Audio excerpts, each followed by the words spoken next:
Hi guys, welcome back to my channel. Today I will be sharing with you my 38-week update on pregnancy number 2 and also kind of like half of 39 weeks.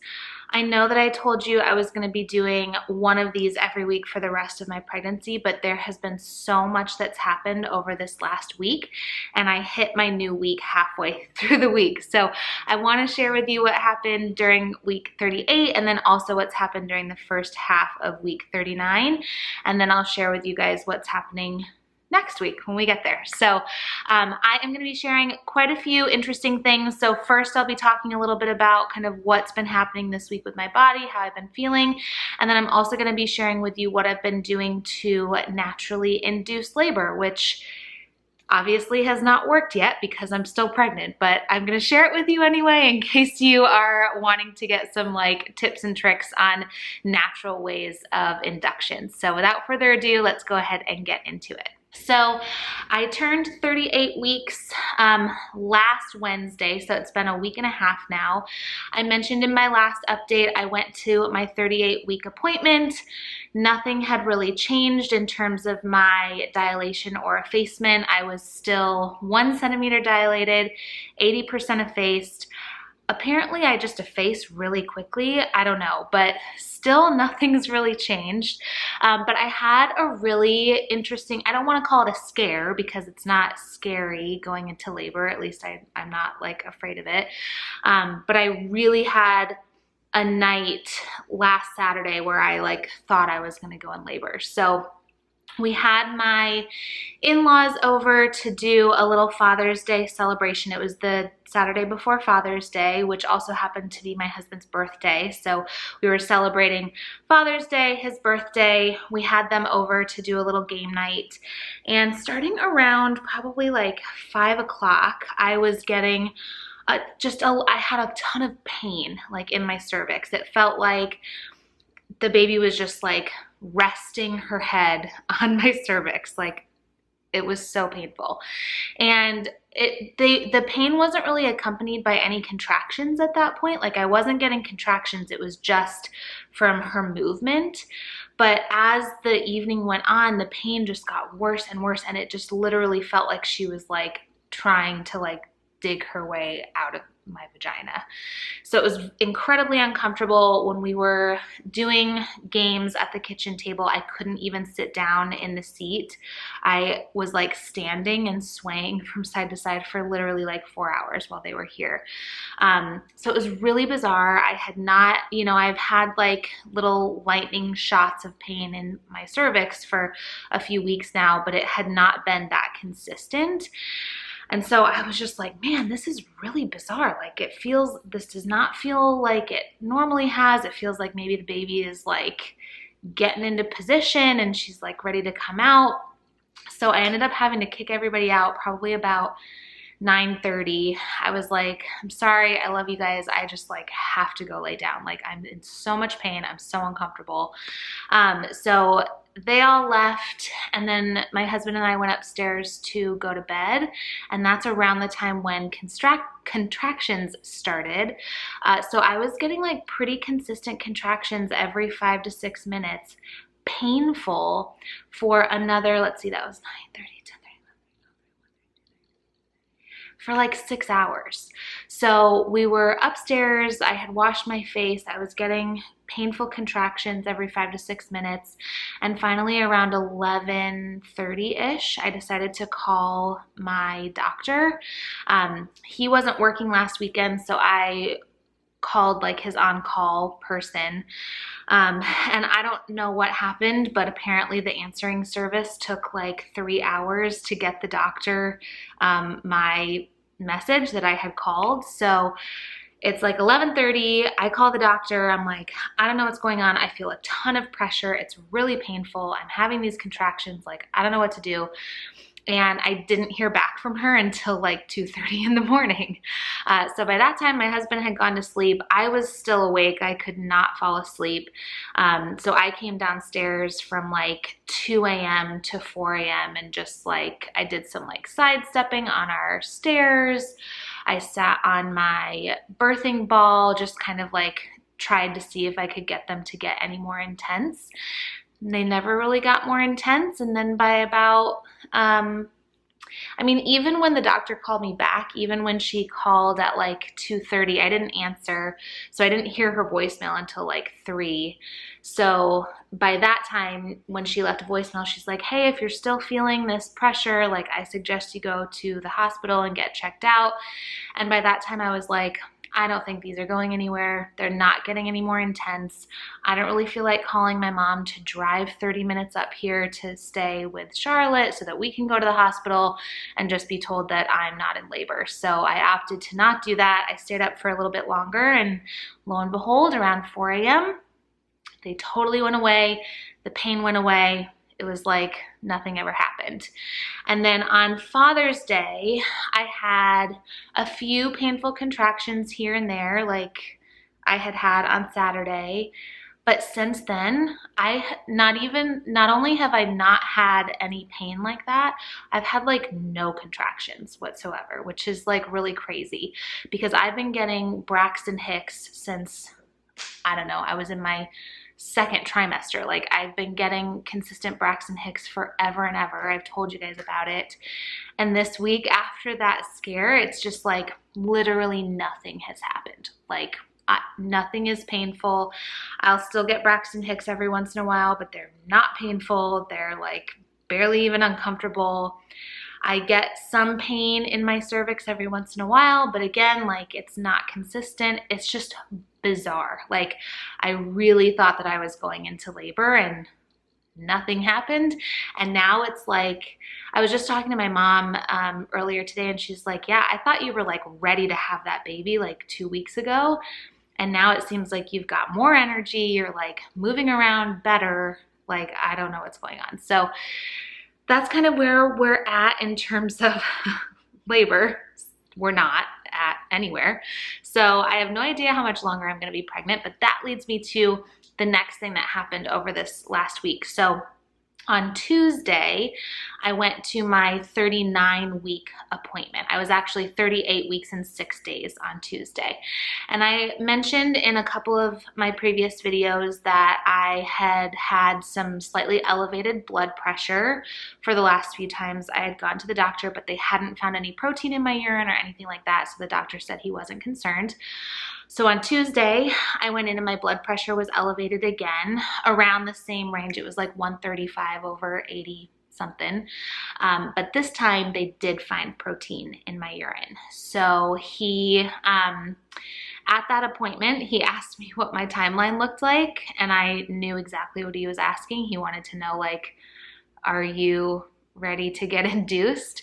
And I told him I didn't want to get induced. I really wanted to go naturally if at all possible. So I love my doctor. He's just awesome. I trust him with everything. So he said, okay, cool, but we've got protein in your urine, so I want you to come back on Friday, do another blood pressure test, and then from there, if your blood pressure is high, we're gonna have to talk about induction, like at that point. But if it's not, then we'll just continue with our weekly appointments until you go into labor or until, you know, something else happens and we need to induce. So there was a lot of pressure riding on me for this last week, which is actually why I didn't get this video put up on Saturday, which is what I've been doing. Sorry, I have something in my eye and it's like driving me nuts. But I had no idea how much that Friday appointment was weighing on me until after the appointment was over. I just was like so stressed about it for so many reasons. Like first and foremost, oh God, hang on, I gotta get this thing out of my eye. Okay, we're back. I think my eye is gonna be okay. Yeah, so I was just really stressed about that appointment. I was nervous that we were gonna have to like go to the hospital that day to get induced. So I basically made like all the arrangements just in case that was gonna happen. So my husband finally packed his hospital bag. I made sure all of my hospital stuff was like good and ready to go. I did my pre-registration at the hospital. I had my mom come on Friday so that my husband could come with me to the appointment and just sit in the car while I went in for the appointment, since he can't come with me into the office. And basically we were preparing, like after that appointment, I was gonna have to go straight to the hospital and get induced. So it was just really stressful. I wanted to make sure that I was like getting all of my last minute time in with my 2-year-old, you know, like thinking that this could be the last few days of her being an only child. So there was a lot of like pressure on that, making sure that we were having lots of snuggle time and just like lots of, you know, good memories together. Told all of our family that this might be happening, just put everybody on alert. And then my appointment on Friday came. I went into the office and I was so nervous. I went into the room and the nurse took my blood pressure on this arm, and when she first took it, it was 145 over, I think, 87.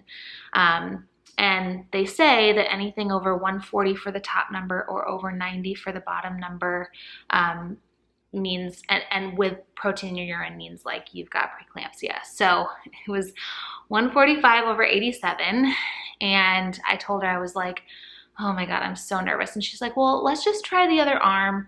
This arm's closer to your heart, so sometimes it can be a little bit lower. So she put it on this arm immediately, and the reading was 120 over 89. So like way different than this arm.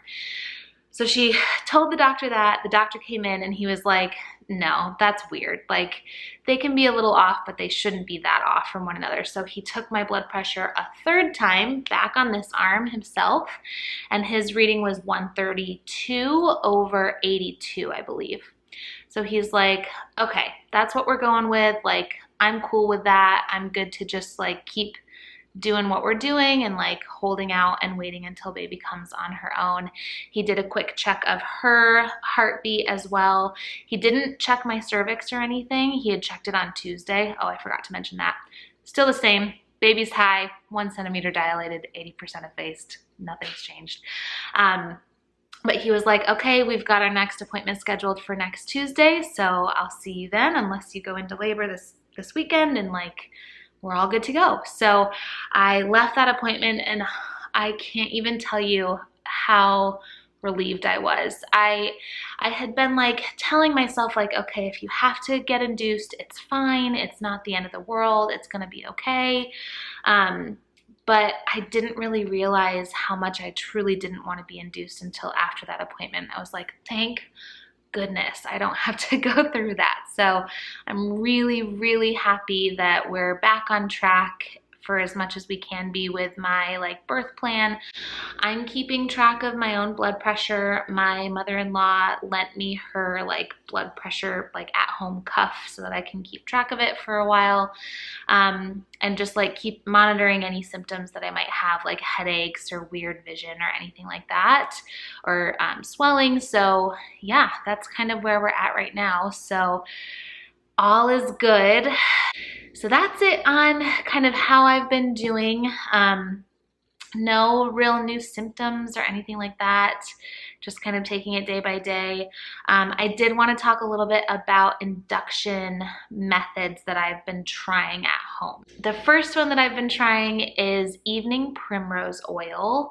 So typically evening primrose oil is in these like little gel caplets, and you can do it a couple different ways. Some people take them orally. Other people, like myself, put a little tiny like pinhole at the top of the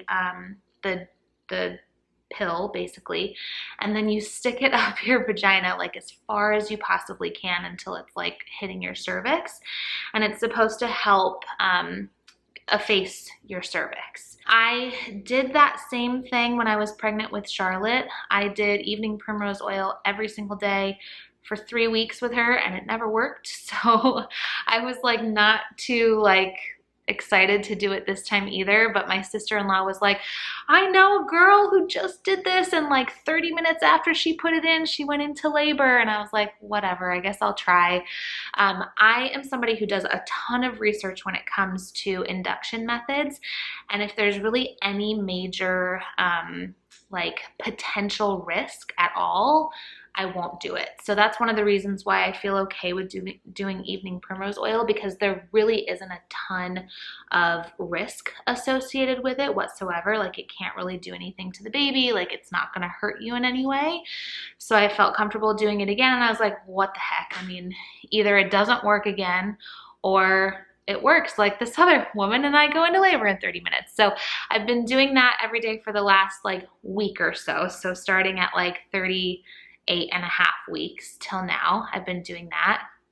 Doesn't seem to be doing anything, but we'll see. I will say that I think with my first pregnancy, it did help me with not tearing very much. I had really, really minor tears, just 2 on the inside with Charlotte, like super minor. And I think that the evening primrose oil helped with that, because it just kind of helps like get things stretched out. So that's the first thing I'm doing. The second thing is nipple stimulation with a breast pump. So I've been doing that not every night, but like every other night. I have a breast pump already, so I've been doing that for 10 minutes on and then 5 minutes off, and I'll usually do that like 3 or 4 times. So 40 minutes total. You don't have to go like super hard with the suction or anything like that. Sorry, still indigestion. I don't know what's going on. You don't have to go super hard with the suction or anything, just enough so that you can feel it. It really does. Every time I do it, it brings on stronger contractions than just like normal Braxton Hicks. But so far, every time I've done it, as soon as I finish, they stop. So, you know, it's just another thing to try. Again, there's no like harm, no foul, no risk associated really with nipple stimulation. I'm not a doctor, so if you found that, you know, that's not the case, then definitely listen to the research that you're doing and like your doctors and stuff like that. So this is not anything, this is not me telling you like, hey, I'm a doctor, go try these things, because I'm not. This is just kind of what I've found based on my own research and based on what's worked for me in the past. So again, hasn't brought on labor quite yet, but I'm just staying like semi-consistent with it. I've been eating spicy foods, but I love spicy food. I've been eating that my entire pregnancy. Pineapple I've been eating a lot of, but I've been eating that throughout my whole pregnancy too. So those are the biggest things that I'm doing with trying to induce labor. I mean, the biggest thing with labor induction, you guys, is that like really nothing is gonna work unless your body's already ready to go into labor. So it doesn't really matter what you do.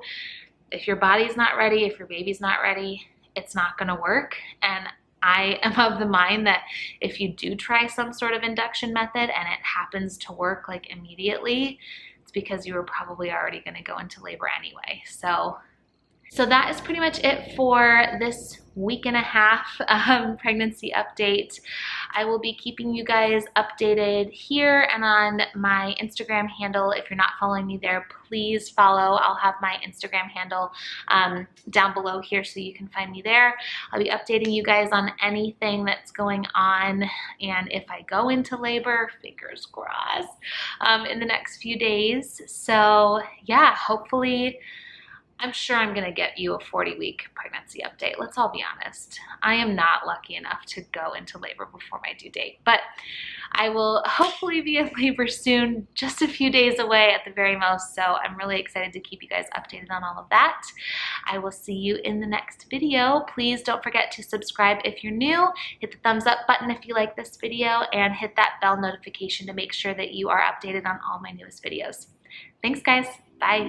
It's getting closer to midnight. I try to get closer to you.